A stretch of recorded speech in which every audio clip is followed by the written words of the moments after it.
Industri kendaraan listrik Cina kini menghadapi tekanan besar menjelang tahun 2026. Meski beberapa pabrikan besar berhasil mencetak pertumbuhan dan ekspansi global, menurut laporan analisis sekitar 50 produsen mobil listrik Cina yang merugi berada di bawah tekanan besar untuk mengurangi skala bisnis atau bahkan menghentikan operasi mereka.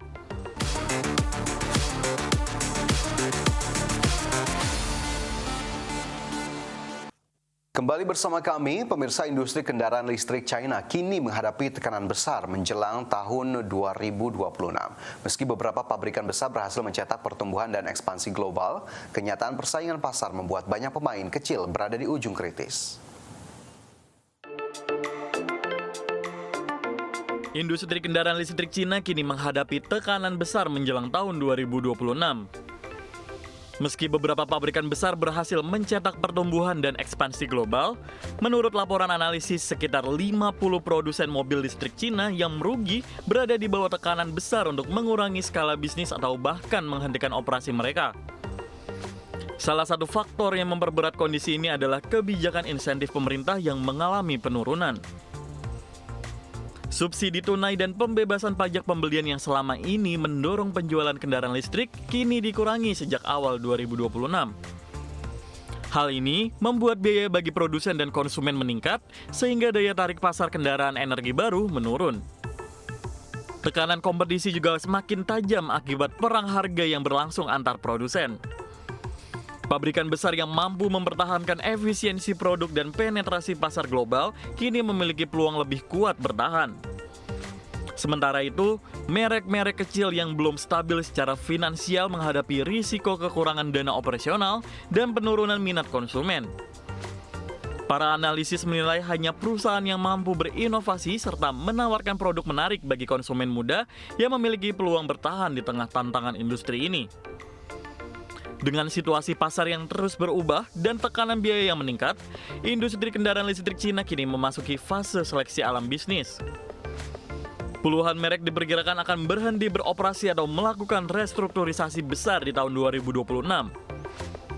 Di sisi lain, pemain besar yang mampu mengelola efisiensi operasional dan inovasi teknologi diprediksi akan menguat posisinya di pasar global. Kondisi ini sekaligus menjadi pengingat bahwa pertumbuhan pesat bukan jaminan keberlanjutan tanpa dukungan kebijakan yang seimbang dan strategi bisnis yang adaptif. Berbagai sumber IDX Channel.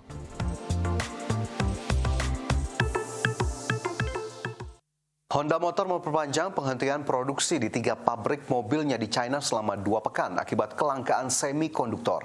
Kondisi ini menegaskan rapuhnya rantai pasok global yang masih membebani industri otomotif. Honda Motor Co. memperpanjang penghentian produksi di 3 pabrik mobilnya di China selama 2 pekan akibat kelangkaan semikonduktor. Honda menyatakan pabrik yang dioperasikan bersama Guangzhou Automobile Group semula dijadwalkan kembali beroperasi pada 5 Januari 2026. Namun jadwal tersebut ditunda dan produksi baru akan dimulai kembali pada 19 Januari 2026. Keputusan ini diambil di tengah keterbatasan pasokan chip yang berdampak langsung pada proses manufaktur. Gangguan produksi terjadi seiring keterlambatan pengiriman semikonduktor dari Nexperia, anak usaha Wingtech asal China. Dalam beberapa bulan terakhir, masalah pasokan chip memaksa sejumlah produsen otomotif global memangkas output produksi. Meski Honda tidak secara langsung menyebut Nexperia sebagai penyebab utama, tekanan pasokan tetap menjadi faktor kunci. Sebelumnya, Honda juga sempat menghentikan atau mengurangi produksi di Amerika Utara pada akhir Oktober hingga November tahun lalu karena kendala serupa. Adapun kondisi ini menunjukkan Honda masih rentan terhadap fluktuasi pasokan semikonduktor global. Industri otomotif dunia pun masih menghadapi tantangan untuk memulihkan produksi secara penuh. Berbagai sumber, IDX Channel. Produsen otomotif asal Tiongkok BYD menutup tahun 2025 dengan pencapaian penjualan global yang signifikan meskipun pasar kendaraan energi baru menghadapi persaingan sengit. Data penjualan menunjukkan bahwa sepanjang tahun lalu BYD berhasil menjual sekitar 4,55 juta unit kendaraan penumpang secara global. Produsen otomotif asal Tiongkok BYD menutup tahun 2025 dengan pencapaian penjualan global yang signifikan.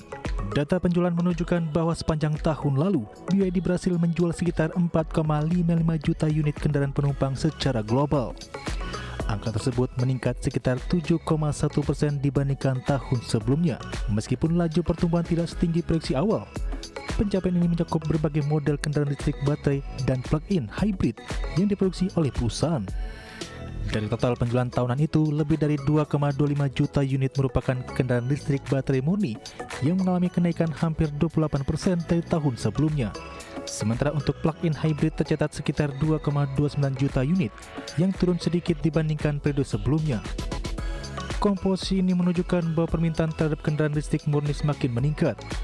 Secara keseluruhan, proyeksi BEV dan plug-in hybrid hampir seimbang di angka sekitar 49,6% dan 50,4% dari total penjualan.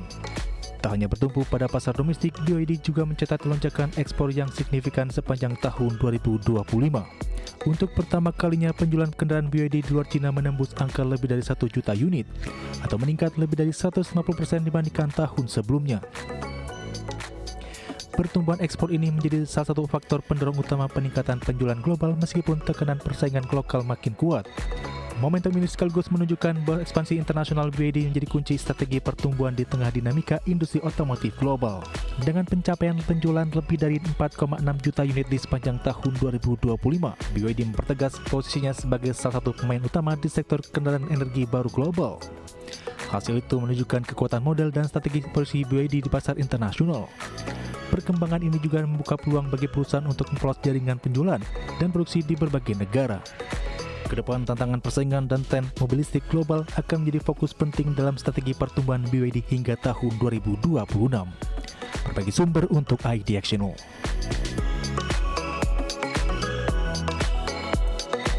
Samsung Electronics berencana menggandakan jumlah perangkat seluler berfitur kecerdasan buatan yang didukung Google Gemini pada 2026. Langkah ini menjadi bagian strategi Samsung memperkuat ekosistem AI dan bersaing dengan Apple serta produsen China. Samsung menargetkan jumlah perangkat seluler berfitur AI berbasis Google Gemini meningkat dari 400 juta menjadi 800 juta unit pada 2026. Fitur tersebut akan diterapkan pada ponsel pintar dan tablet di seluruh lini produk Galaxy. Salah satu CEO Samsung Electronics, TM Rom, mengatakan perusahaan akan menghadirkan AI di semua produk, fungsi, dan layanan secepat mungkin. Sebagai langkah, Samsung sebagai mitra terbesar Android memberi dorongan signifikan bagi Google di tengah persaingan ketat dengan OpenAI dan pemain AI lainnya. Google sendiri meluncurkan Gemini versi terbaru pada November dengan peningkatan performa signifikan. Persaingan ini mendorong percepatan inovasi termasuk peluncuran model GPT terbaru oleh OpenAI. Adapun Samsung menilai integrasi AI lintas perangkat akan menjadi keunggulan kompetitif untuk merebut kembali posisi teratas pasar ponsel pintar global. Selain ponsel, layanan AI terintegrasi juga akan diterapkan pada televisi dan peralatan rumah tangga. Samsung mencatat kesadaran merek Galaxy AI melonjak dari 30% menjadi 80% dalam setahun, menandakan adopsi AI konsumen yang semakin cepat. Berbagai sumber IDX Channel.